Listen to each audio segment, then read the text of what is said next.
Good morning, everybody. I'm going to talk through resonance today. We'll kind of see how far I get. I think I'm going to end up probably doing a little bit more of it on Wednesday, and then we'll do acid base on the rest of Wednesday and Thursday. So let's get started with resonance here. So there are three different, I don't want to say types of resonance, but three things you're going to encounter when you're dealing with resonance. The first one is going to be positive charges.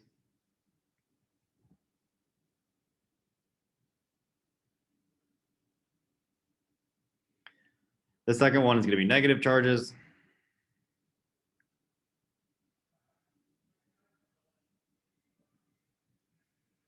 And the last one is going to be heteroatoms, which is things like oxygen and nitrogen.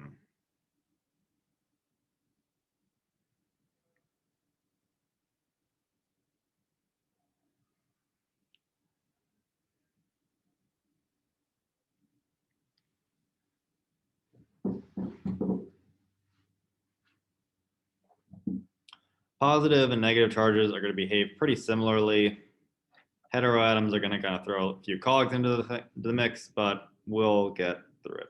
So let's start off by talking about positive charges. If I have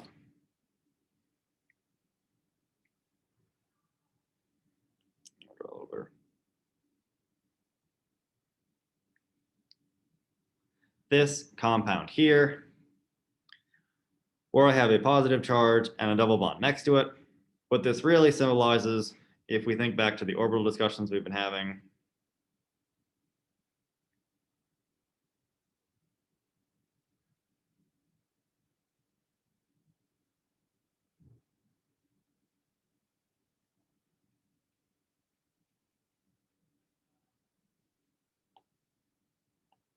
kind of fill in some stuff here.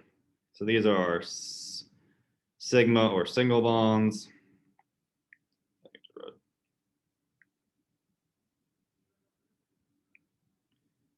And then we have one double bond on the left.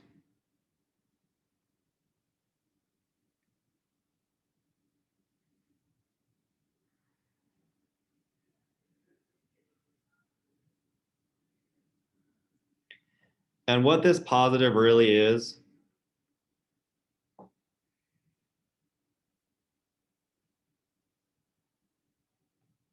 empty space or an empty p orbital.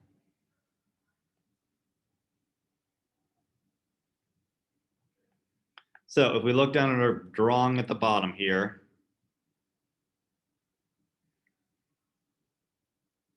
we'd have this extra blue orbital, and it's going to be empty. And whoops, what can happen is that because it's still in line with the orbitals on the left here, they're kind of just electrons that are kind of moving back and forth and doing basically rapid motion, is that they can decide to go from where they are and instead fill in the space between that empty orbital and your center carbon. So I'm going to redraw this. I'm going to kind of delete the sigma and just draw those as lines.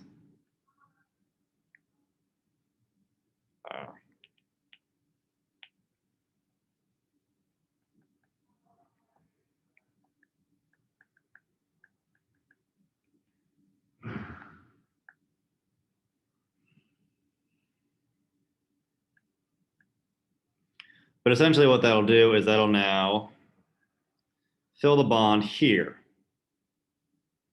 And because we filled the bond here, this is now going to be our empty space. So if we're looking on our molecule on the top, which is the simplified version of it, what we can have happen is our electrons from our double bond can come over to fill the double bond space where this positive is.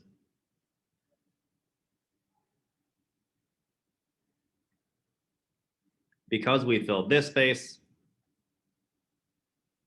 now the positive is going to be over here.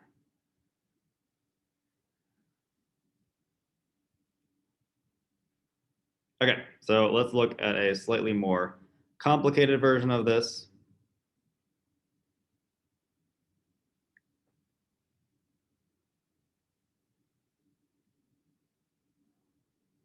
And talk about some common things to note. So if we are doing resonance on this here, the only thing we really care about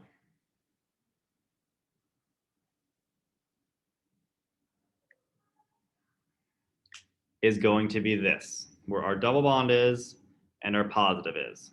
The rest of the molecule is not going to change.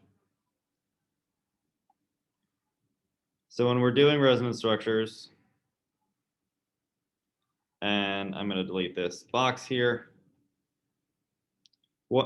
let's say we're shifting from our double bond to where our positive is.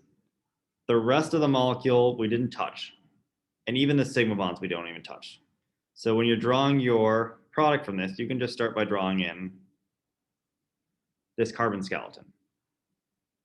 And now that we have this, it's easy for us to kind of think about what we did. So we moved the double bond from where it was to right here, and that left us a positive in this position.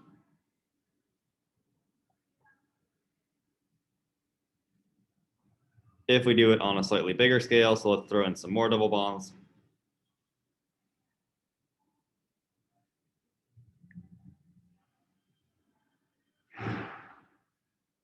Some more things in the molecule.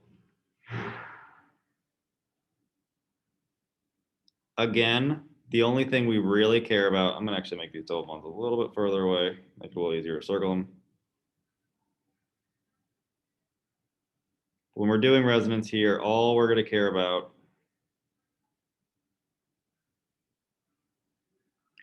is what's going on between these two double bonds and the positive.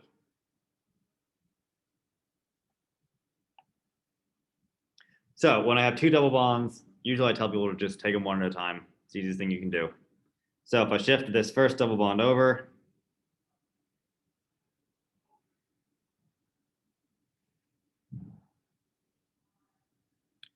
first thing I'm going to redo is just redraw the carbon skeleton.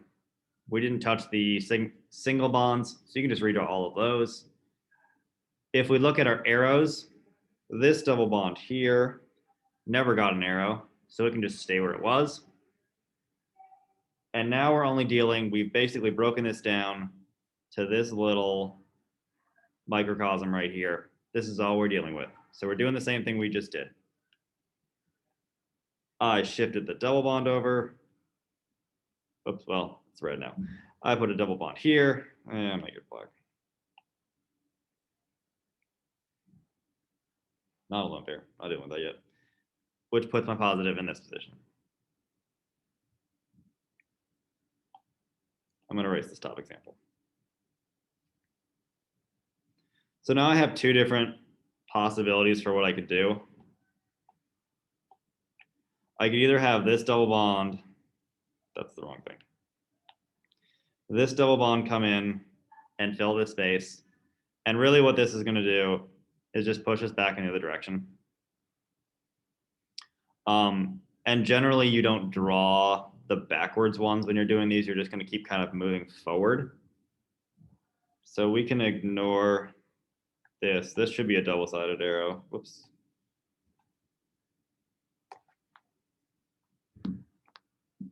Come on. There's the motion sensor. Okay. From this point here, if we take a look at our other double bond, which is going to give us to our other resonance structure, we can push the electrons to this position. Again,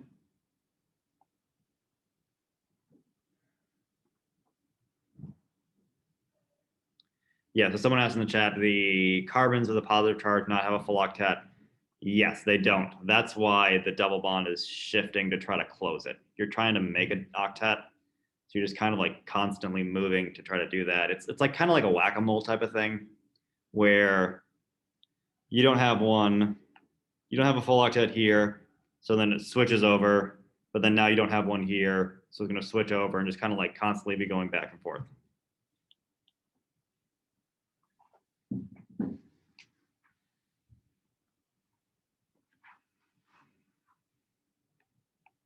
Okay, so again, just redraw your carbon skeleton.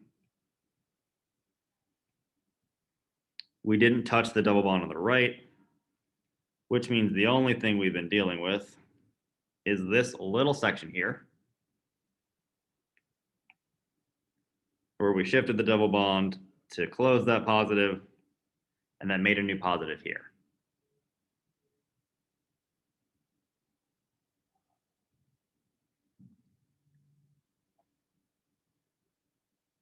Okay. Some things that tend to trip people up. Let me draw an example.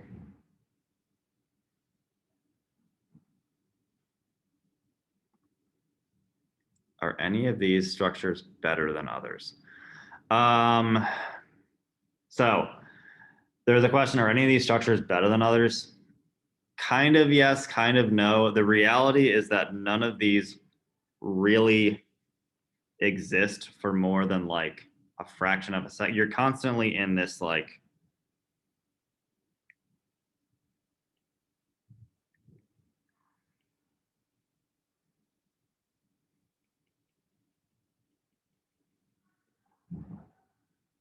state where there's a positive charge basically floating at all these positions. Technically, let's see. For this one, I would say that you guys shouldn't have a most stable structure. Usually for the most stable structures, you're looking for something like, I'll do a quick example of it. We're going to talk about it in a little bit. This versus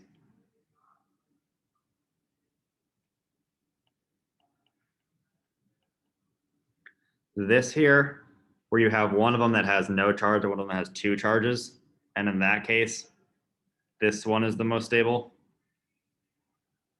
But when you're just moving around a charge, they're technically all about the same level of stability.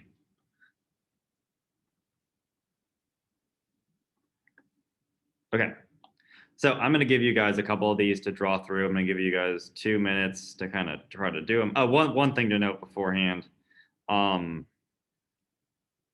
you can't move through sp3 centers. So for this example here, because this is sp3, you're not going to have any sort of resonance where this is able to kind of shift over. If you have an sp3 center, that basically completely cuts you off. When we're going back onto, oh God, a lot of back buttons. Like this example here, we never really touched this center or this center because they're sp3. So if you see an sp3 center, you can kind of just ignore it. Okay, so I'm gonna have you guys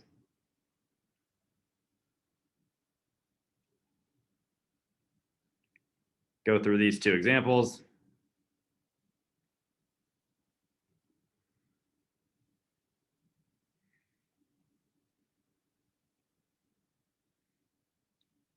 Give you guys about 2 minutes to go through each of them. They both have two resonance structures. One of them, you would kind of consider it to be like the middle resonance structure versus the other one where you can do more of a linear path. And I'll kind of draw out little arrows to give you guys hints. So take about 2 minutes, try to draw these, and then we will go through them together.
All right, so am I muted? Yeah, okay. For this first one here, we are going to start by shifting one of our double bonds to close this positive. So let's shift this double bond here. We can start by redrawing the whole structure. We didn't touch this bottom double bond, we only touched the top one. So we can shift this double bond, make a plus here. And then we can do the same thing where we're shifting the double bond from our bottom, redrawing our structure again. Didn't touch this double bond, only shifted the one, and that puts our positive here. Weird messages. Okay. Any questions on that first one?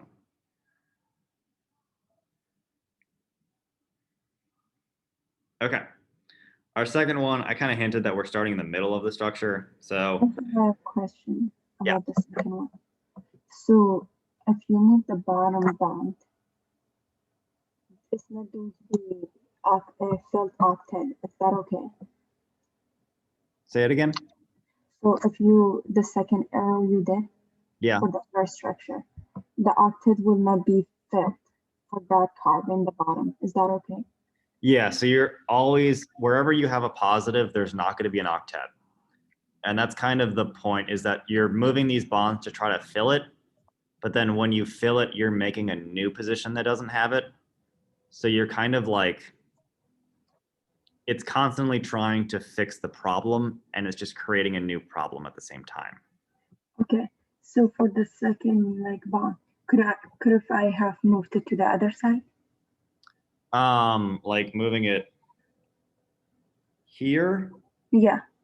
No, because this is this already has 2 hydrogens on it, and that would have made 5 bonds to it.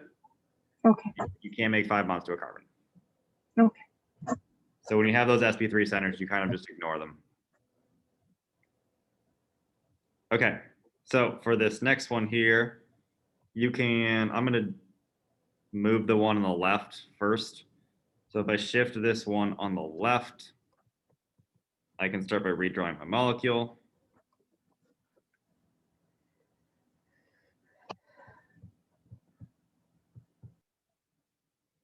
Oh, I kind of went past on that.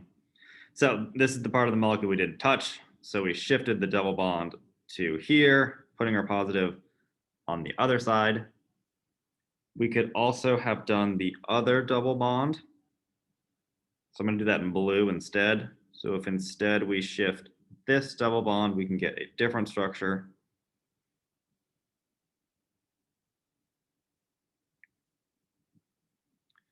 So this is the part of the molecule that was untouched. We can make a double bond here and a positive charge at this position. Any questions on these ones?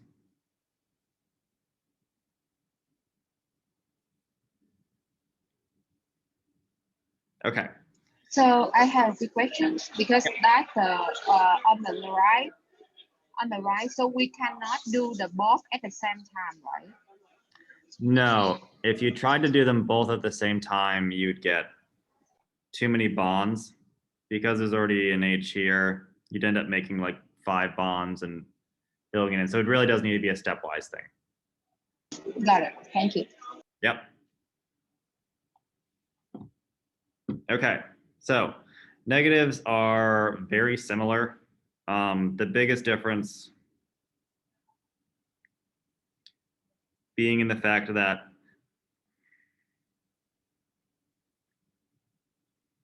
this was empty for the positive, and this is essentially just a full orbital. So what'll happen is you're going to want to stabilize that charge. So it's going to be doing kind of the opposite whack-a-mole. These electrons are going to be moving in and kicking out your double bond to a position. So for a negative charge, it's going to take 2 arrows for each step versus just 1 for the positive.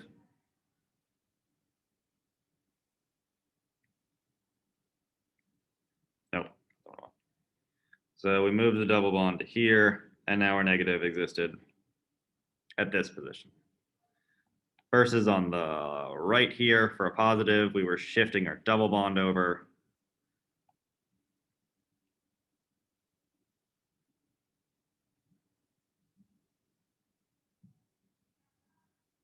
To get our positive.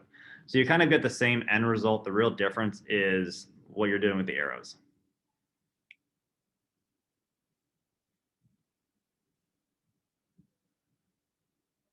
I'm going to do a complicated example of this, and then I'm going to kind of give you guys 4 of them to work on, give you a little bit of time. We'll go through them and then talk a little bit about heteroatoms. So let's see.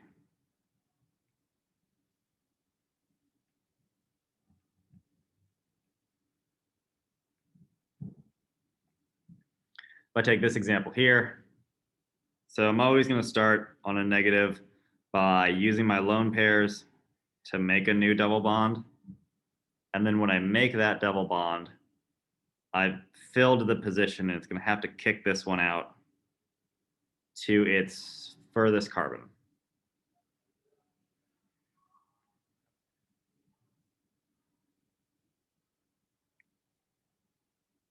This is the part of the molecule I didn't touch.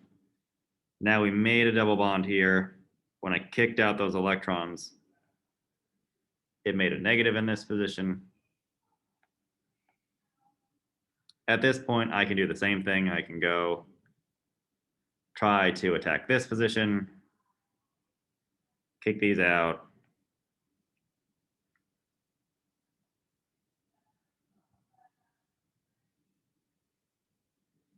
We now made a double bond here, and our negative is going to end up at this spot. Any questions on these so far?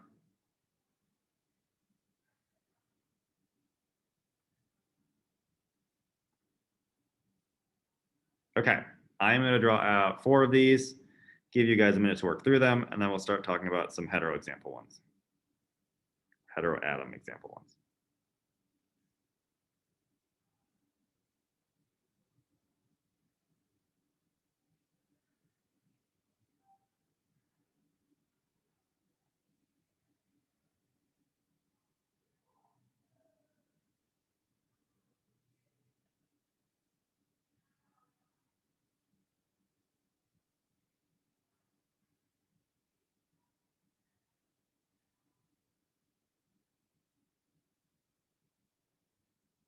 So I'm gonna mute myself for about 5 minutes and then we will talk through these. I think they all should have 2 more resonance structures.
All right, I'm going to start walking through these.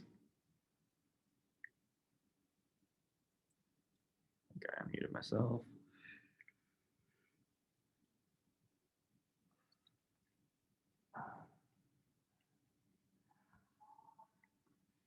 Okay, so for this first one here, you really could go clockwise or counterclockwise. I tend to like going the top first. It doesn't really matter though. So for this one here, I'll have it go this way. There's no reason it couldn't have gone this way. They both give you the same answers. But if we go up first, that would kick our double bond over to this position. We can start by redrawing our molecule.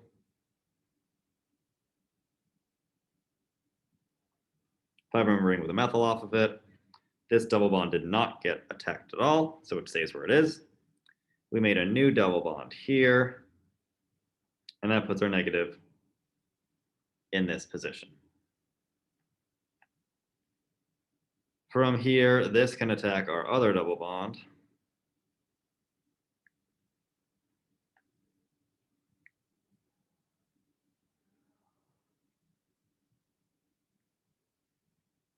So we did not touch this one.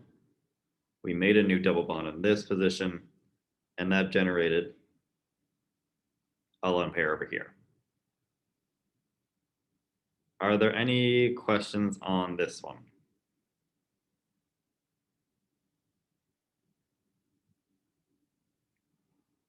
Okay, so let me see, what did I draw? I drew something like,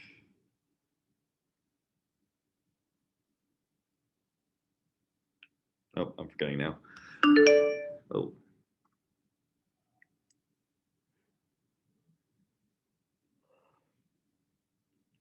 Was it this?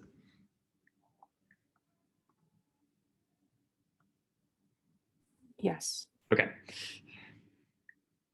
So we're now dealing with positives instead of negatives. So we're going to be shifting starting on our double bond. So because we have this positive, our double bond is going to shift to close it.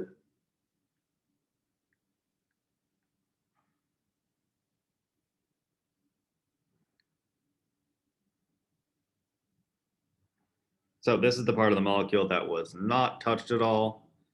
We closed this double bond here, which generated a positive in this position. From here, we can do the same thing in the other direction. So we can shift this arrow or this double bond to now close where that positive was.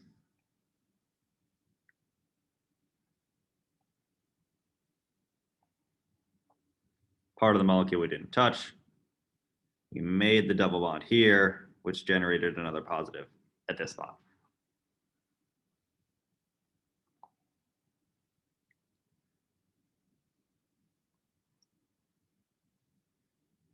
I'm going to erase the top one. Keep this up. Okay, so our third one, that's not the right button. Ooh, rough.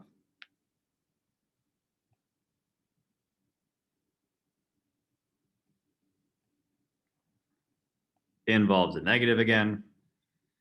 So this lone pair can come in, move, make a new double bond, and kick out our current one. Start by redrawing just our molecule.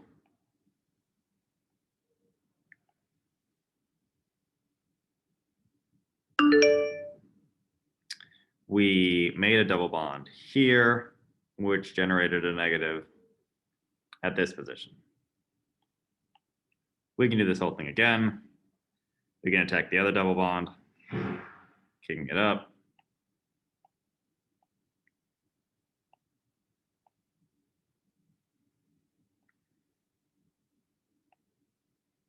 So we made a double bond here, putting the negative at this spot.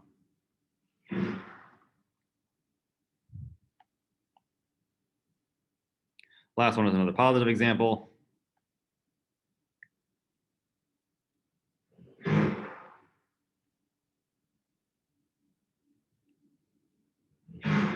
We are going to first shift over to close the octet in this position.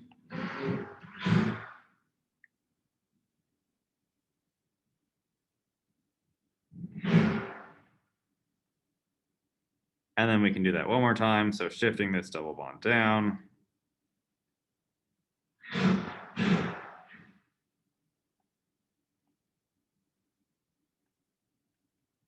Will get us to this product. Any questions on these before I do a little bit of heteroatoms?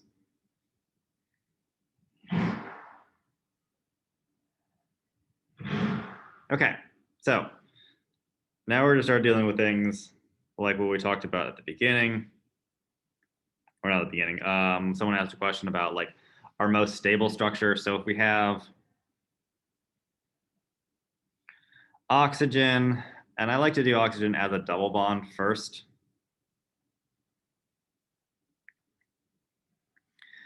And this is going to be kind of similar to a positive charge, I usually say.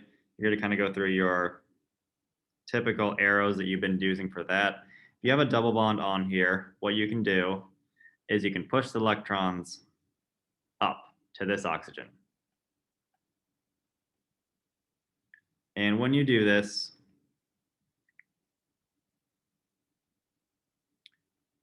you're going to create a negative on this oxygen and a positive on the carbon here. So the carbon does not have a full octet, the oxygen does. This over here, where there's no charge, would be considered your major resonance structure.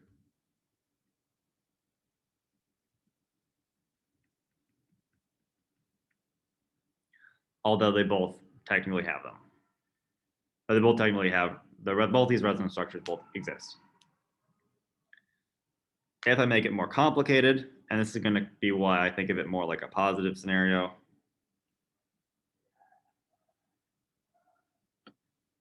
So for this example here, if I push my electrons upward,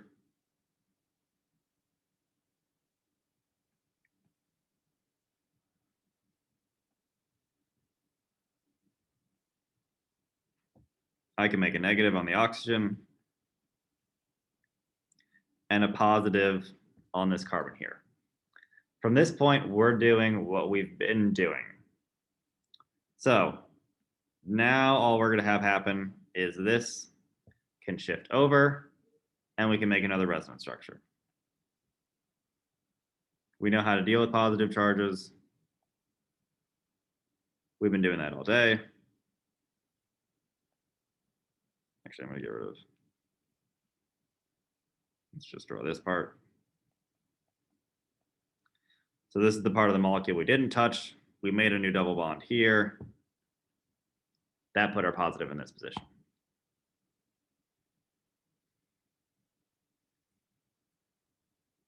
Now, when we don't have a double bond on the oxygen, that's when it's going to make it a little bit more like a negative.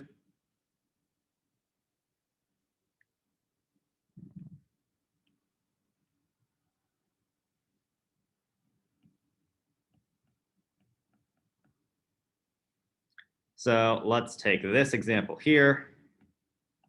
Now what we can have happen is kind of like the lone pairs on a negative charge. We can use the lone pairs from this oxygen to make a double bond and kick up these electrons here. We can start by drawing our skeleton, which was untouched.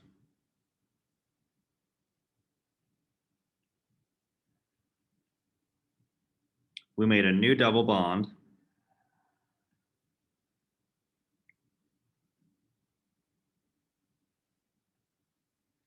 And we generated a negative at this bottom carbon here. From this point, again, we're doing what we know how to do. If we want to move these, we can grab this negative charge, kick it over.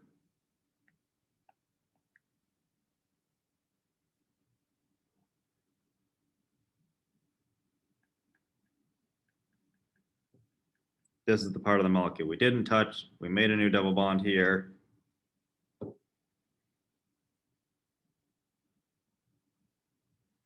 And that gives us a negative in this position. Okay, I'm gonna stop here. We'll do a little bit more of these on Wednesday and then do a bunch of acid-base problems Wednesday and Thursday. So if you guys want to turn on your cameras, I'm gonna have you guys take a short quiz and then we will be done for the day.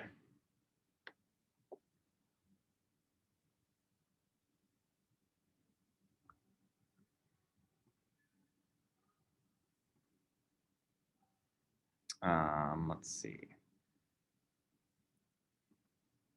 Come on. Why won't you pick this up? There we go. Okay, ignore the 1 through 10 down here. I accidentally wrote that.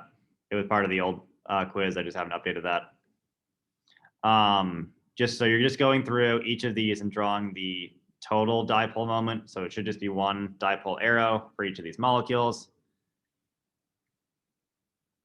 If there's no net dipole, you can write no net dipole.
So you need to draw the molecule and then the final, the one arrow. The one dipole arrow. Don't draw dipoles for every individual atom. So just the arrow and that's it? Yep. Okay.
Are we good to leave? Yep, you can always leave when you're done with that quiz.